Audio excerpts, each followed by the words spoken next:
Bismillahirrahmanirrahim. My dear students, I hope that all students are fine and well at your homes. Presented lecture number 1, presented by Salima, lecturer Economics, Sena School and Degree College, Aliabad, Hunza. Chapter number 11। Chapter number 11 के अंदर जो topic आ रहा है वो है agriculture and industrial problems, importance and their solutions. Agriculture sector is the backbone of our economy, but the growth of agriculture in Pakistan is facing a lot of problems due to various causes. Per unit area of land is very low in Pakistan as compared to other developed countries. Agriculture sector जो है as a backbone की हैसियत रखती है हमारी economy के लिए। Agriculture जो ग्रोथ है वो पाकिस्तान बहुत सारे प्रॉब्लम्स फेस कर लेती है, जो कि इनमें से बड़ा मेजर जो प्रॉब्लम है वो है पर यूनिट एरिया ऑफ लैंड कम होने की वजह से उधर as compare to other developed countries के अंदर कुछ ज़्यादा होती है, बट पाकिस्तान के अंदर इसकी कमी बेशी होने की वजह से बहुत सारे प्रॉब्लम्स फेस कर लेती है।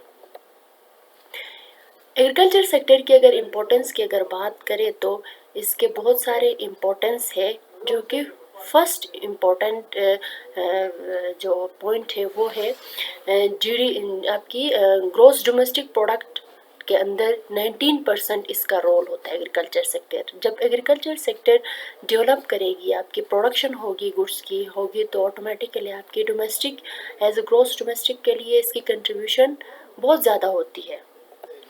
नेक्स्ट जो है ये जॉब अपॉर्चुनिटीज़ यानी 43% एज जॉब अपॉर्चुनिटीज़ प्रोवाइड कर लेती है हमारी कंट्री के लिए। पाकिस्तान की एग्रीकल्चर का इसका बड़ा रोल है, जाहिर सी बात है 43% इसका काफ़ी कंट्रीब्यूशन होती है।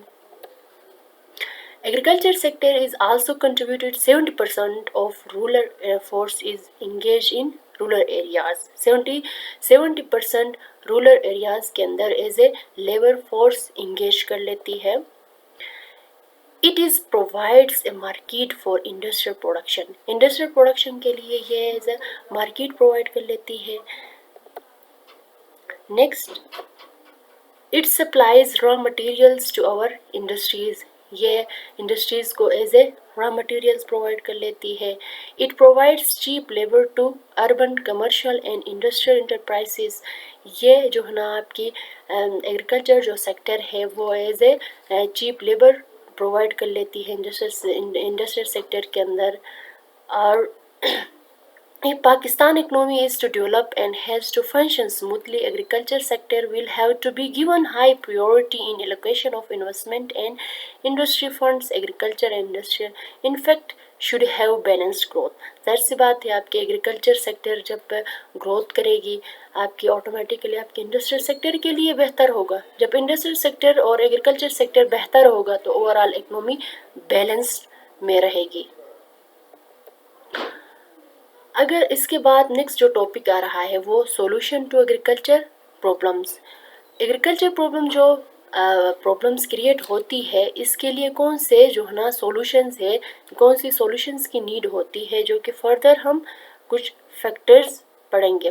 फर्स्ट फैक्टर है modernisation and scientific farm management होनी चाहिए। सेकंड जो है ना adequate supplies of farm inputs at low prices पे। एट लो प्राइसेस पे जो है ना इनपुट्स फार्म को इनपुट्स प्रोवाइड करनी चाहिए।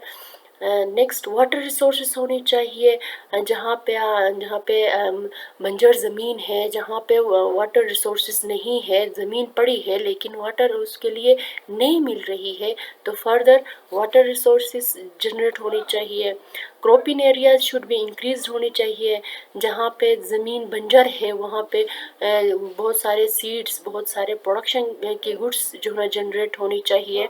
नेक्स्ट जो है ना financial position of farmers should B strength होनी चाहिए। एज ए फार्मर्स को जो है ना फाइनेंशियल पोजीशन जो है ना प्रोवाइड करनी चाहिए। जब प्रोवाइड करेंगे तो ऑटोमेटिकली फार्मर जो है ना अपनी प्रोडक्शन को मज़ीद से मज़ीद इजाफा करेंगे। नेक्स्ट जो है ना आपकी कंसोलिडेशन ऑफ लैंड होल्डिंग्स होनी चाहिए। उनकी बुनियादी ज़रूरियात प्रोवाइड करनी चाहिए, प्राइस स्टेबिलिटी होनी चाहिए फार्मर्स के लिए, और दूसरा जो है ना आपकी एग्रीकल्चर सेक्टर के लिए इनपुट्स के हवाले से, और दूसरा मार्केट में गुड्स की स्टेबल प्राइसेस होनी चाहिए, ताकि दोनों आपके फार्मर्स और जो है ना एग्रीकल्चर सेक्टर तरक्की कर सके। रिसर्च सिस्टम होनी चाहिए, ठीक है, विद पैसेज ऑफ टाइम जो है ना आपकी एग्रीकल्चर सेक्टर तब तरक्की कर सकती है जब रिसर्च सिस्टम प्रोवाइड करेगी, न्यू टेक्नोलॉजीज़ की बेस पे जो है रिसर्च सिस्टम प्रोवाइड करेगी, तो आपकी एग्रीकल्चर सेक्टर ऑटोमेटिकली तरक्की करेगी। हाई वैल्यू प्रोडक्ट्स प्रोवाइड करनी चाहिए, एग्रो बेस्ड इंडस्ट्रीज़ होनी चाहिए, ठीक है ना, आपके जितने भी आपकी लाइफ स्टॉक के अंदर जो चीज़ें होती है वो आपकी, जहाँ पे आपकी लेदर है, लेदर की अगर बात करें, कपास की बात करें, तो ये सारी चीज़ें कहाँ से बनती है, आपकी इंडस्ट्रीज़ के अंदर बनती है। इंडस्ट्रीज़ एग्रो बेस पे होगी तो आपकी agriculture sector and industrial sector दोनों तरक्की कर सकती है। Other measure to raise productivity के अंदर, अदर्स मेजर्स के अंदर कौन कौन से प्रोडक्टिविटी की बात होती है, एक्सटेंशन सर्विसेज होनी चाहिए, और दूसरा जो ना सॉइल टेस्टिंग सर्विस होनी चाहिए। जब सॉइल टेस्टिंग सर्विस होगी, बहुत सारे केमिकल्स यूज़ करें ताकि आपकी जो अंदर जो इंसेक्ट्स आती है आपकी ज़मीन को ख़राब कर लेती है वो बेहतर होगा तो आपकी ऑटोमेटिकली एग्रीकल्चर सेक्टर बेहतर होगा। Corporate agriculture companies to attract more investment in industrial sector, ठीक है ना, और दूसरा change in the outlook of farmers should be train and educated होनी चाहिए। जब एग्रीकल्चर सेक्टर के अंदर फार्मर्स जो है ना ट्रेन होंगे, एजुकेटेड होंगे, तो ऑटोमेटिकली आपकी एग्रीकल्चर सेक्टर बेहतर होगा। Thank you students for listening my